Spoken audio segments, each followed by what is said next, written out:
전반적인 인상은 어땠나요?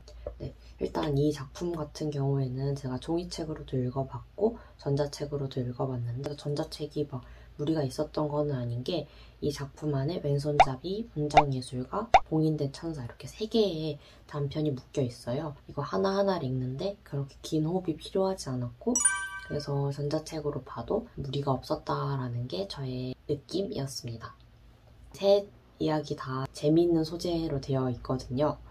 그래서 러시아 문학을 처음 읽는 분들이 이걸 봐도 재밌지 않을까라는 생각을 했습니다. 가장 기억에 남는 작품이라는 질문인데요. 이거는 처음 읽었을 때도 그렇지만 역시 분장예술가가 가장 기억에 남는 것 같습니다. 이 작품은 서술자가 유모, 류보피 오니시모브나에게 들은 이야기를 전달해주는 방식을 취하고 있는데요. 이 이야기 속에 등장한 인물이 바로 유모인 류보피 오니시모브나 그리고 분장예술가 아르카지 이 두 사람의 이야기예요. 같은 영지에 사는 사람들인데 이 백작이 자신의 롱모들을 데리고 극단에 꾸리고 있는 사람이었어요. 그래서 류보피는 거기서 여배우로 활동을 하고 있었고 아르카지는 그 배우들에게 화장을 해주는 역할을 하고 있었다. 분장예술가라고 부르는 이유는 아르카지 솜씨가 너무 뛰어나서 단순한 분장이 아니라 어떤 사람에게 성격을 부여하는 데까지 이르렀다는 데서 분장예술가라고 불렀다고 해요. 이제 이 두 사람이 같은 영지에 있으면서 친해지고 가다가 사이에 빠지게 되었는데 둘 다 농부다 보니 그 백작에게 소속이 되어서 자유로운 삶을 이루지 못하는 방향으로 이야기가 흘러가게 되어 여러 가지 슬픈 로맨스 영화에 버금가지 않나 라는 생각이 들어서 재미있게 읽었고 다 읽고 나서도 되게 여운이 오래 갔던 작품입니다.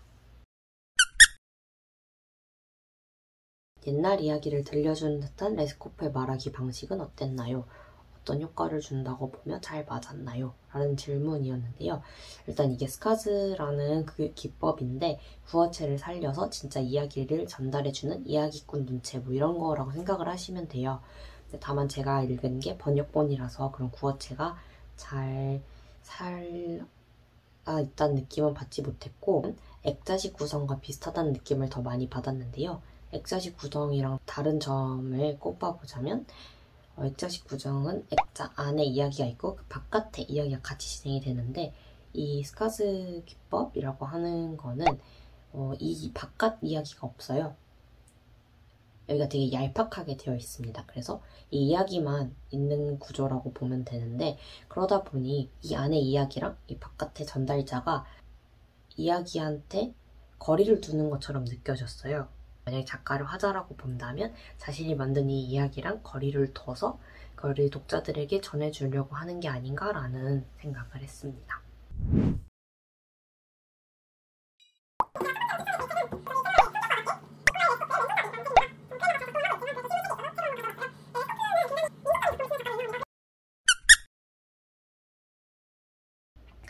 두 번째 책은 연중무휴의 사랑이었는데요. 역시나 전반적인 인상은 어땠냐고 물어보고 있어요.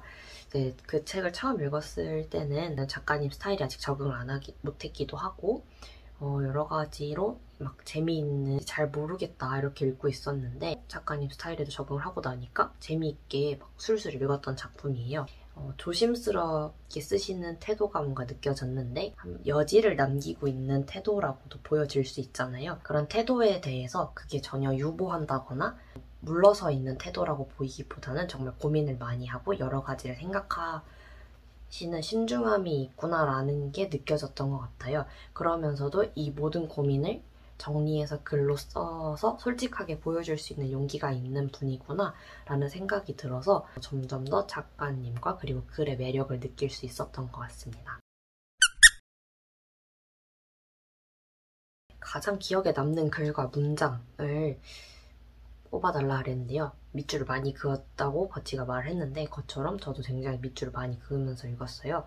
그 중에서 초반부에 있는 3개만 소개를 해드리도록 하겠습니다. 1부 이장에 나온 것은 삶은 제대로 이별하기 위한 과정이고 가장 정확하게 이별하는 방법은 도처에 달린 상실의 가능성을 받아들이며 현재를 사는 것이라고도 믿는다. 였고요. 1부 8장에서 그 뒤에 나는 두꺼운 양말 몇 켤레와 함께 나를 선물했다. 마지막은 2부 4장에서 나온 건데요. 우리는 윤리적으로 우월해지려는 게 아니라 함께 가기 위해 윤리를 꺼내었습니다. 뒤에도 되게 많은데 먼저 첫 번째 거랑 세 번째 거는 그 의미가 좀 많이 와닿아서 골랐고요. 두 번째 거는 진짜 읽고 빵 터진 문장이에요. 나는 두꺼운 양말과 함께 나를 선물했다. 그 한순간이 딱 요약돼서 전해지는 문장이라고 해야 될까요? 애인분과의 초반부를 설명하실 때 이 문장을 쓰셨는데 그게 다 묘사가 되면서도 한 문장으로 요약되는 느낌이라 인상적이었고 좀 귀엽기도 하고 그래서 이 문장을 골라보았습니다. 종합질문, 크레마로 읽기 적합했나요? 네, 아까도 말했지만 왼손잡이는 종이책으로도 읽고 전자책으로도 읽었는데 내용 자체는 전자책으로 읽기에도 나쁘지 않았다 라는 게 저의 생각이고요.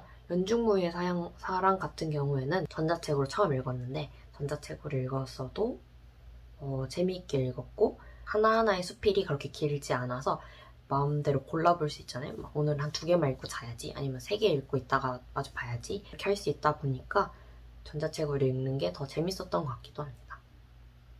픽에 대한 피드백, 이게 마지막 질문인데요. 제가 수필을 잘 안 읽는데 오랜만에 수필을 읽을 수 있어서 좋았고요.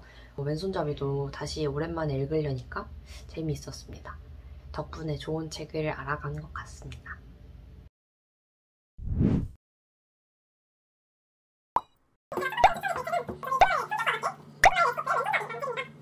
실토해야 될 게 하나가 있는데 제가 추석 때 조금 큰 일이 있어가지고 정세랑의 피프티피플을 한 절반 정도밖에 읽지 못했어요. 감안해 주시고 들어주셨으면 좋겠습니다. 첫 번째 질문은 이 책에 대한 저의 전반적인 감상이 어땠는지 묻는 질문이었습니다. 짧게 요약하자면 되게 좋았어요. 기대보다 많이 좋았어요. 제가 이제껏 읽은 정세랑 작가님 작품들 중에서 정말 탑 1, 2 안에 드는 작품이었습니다. 정말 단편 하나하나가 짧게는 5페이지 내외 정도더라고요. 근데 그 5페이지 안에 과연 얼마나 나를 몰입시킬 수 있을까 하는 의구심이 있었는데, 왜냐면 저는 집중력이 굉장히 좋지 않기 때문에. 네, 그런데 정말 그 짧은 페이지 수들 안에서 한 사람 한 사람의 이야기들과 사건이 되게 집약적으로 잘 드러나 있더라고요. 짧은 단편 하나를 읽었지만 정말 한 사람의 인생의 한 페이지를 엿본 것 같다 하는 착각까지 들게 할 정도로 굉장한 몰입도를 가진 소설이었습니다. 저는 개인적으로 조양선, 서진곤, 이호 이 세 챕터가 비교적 기억에 남았습니다.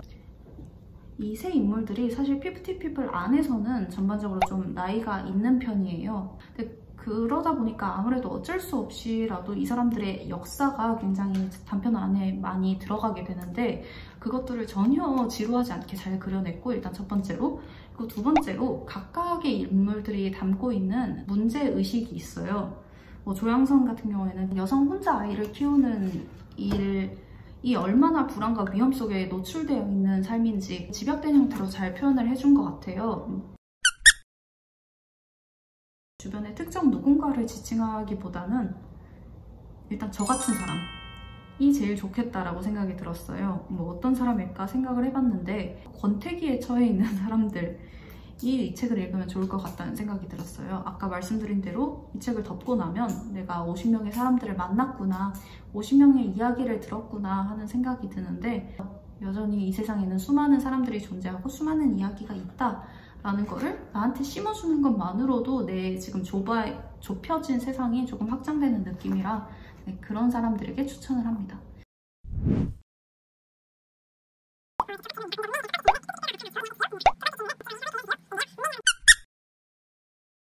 첫 번째 질문, 감상, 전반적인 감상 역시 좋았습니다. 그런데 그 좋음의 결이 그 정세랑의 피프티피플과는 조금 달라요. 피프티피플이 저를 한순간에 몰입시키고 한 사람의 삶을 바깥에서부터 바라보게 하는 느낌이었다면, 문맹은 제가 다른 사람이 아니라 안에서부터 이 사람의 내면을 제가 함께 경험하는 느낌이었어요. 헝가리, 스위스, 프랑스를 옮겨 다니면서 이 사람이 목격하는 풍경, 이 사람이 겪고 있는 박탈의 경험과 어떻게 어우러지는지 그거를 이 사람의 시야에서부터 바라보게 하는 느낌이었고, 이 작가가 느끼는 원통함, 답답함, 분노 같은 감정들을 함께 겪는 느낌이었습니다. 그리고 개인적으로 인상 깊었던 부분은 이 사람이 원래 모국은 헝가리죠. 그리고 모국어는 헝가리어인데 초등학교 무렵 때 러시아가 헝가리를 침공을 하면서 이제 헝가리어를 더 이상 학교에서 쓰지 못하고 러시아어를 강제적으로 써야만 하는 상황이 오게 돼요. 그 부분에서 이런 말을 해요. 내가 아는 그 어떤 러시아 작가도 이러한 상황에 대해 다른 작가는 없었다. 이게 저한테는 부끄럽지만 어떤 제 시야를 조금 트이게 하는 문장이었던 것 같아요. 제가 러시아 문학을 전공한다고 하면서도 당시 이제 소비에트 연방에 러시아가 아닌 다른 국가들이 소련으로 묶이게 되면서 이 사람들이 잃을 수밖에 없었던 정체성에 대해서 한 번도 제가 제대로 생각해 본 적이 없었던 것 같아서 저의 뒤통수를 후려치는 듯한, 그리고 저를 일깨우는 듯한 소설이었습니다. 일단 이 사람은 외부적인 상황 자체로도 문맹이었죠. 인상 깊었던 구절이 있어요. 이 사람이 문맹이라는 단어를 사막, 사회적 사막, 문화적 사막이라는 단어에 많이 비유를 해요. 네. 그렇게 본다면 문맹이라는 단어는 자신이 원래 몸담고 있던 사회적인, 문화적인 정체성 자체를 잃어버린 상태를 일컫는 말이 아닐까 하고 생각을 하게 됐습니다. 일단 제가 살구가 추천해준 책들에 대해서는 한 가지는 꼭 믿고 보는 게 있어요. 가독성 플러스 빠른 호흡. 역시 살구는 기대를 저버리지 않아요. 그래서 한 챕터당 10페이지 내외의 책들을 추천을 해줘가지고 정말 이것들은 크레마로 읽기 적합하다. 그리고 두 번째, 살구픽.